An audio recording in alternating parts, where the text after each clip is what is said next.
Hello guys. Dumating yung aming bagahe from Korea sa aking madear. So ayan, naisipan kong videohan tong nag-deliver sa amin.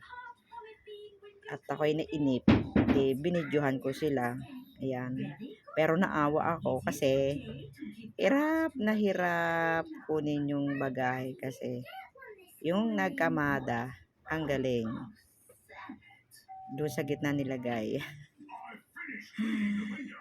Kaya hirap na hirap sila. Oh. Pawis na pawis nga. Sobra pang init. Katanghali ang tapat yan. Ayan, salamat sa aking madear. Sa kanyang mga bagahe. Yan.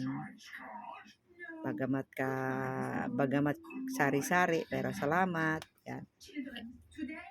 Yan na. Yan na siya. So, ayan o. Kaharang pa nga yung motor ng aking anak eh.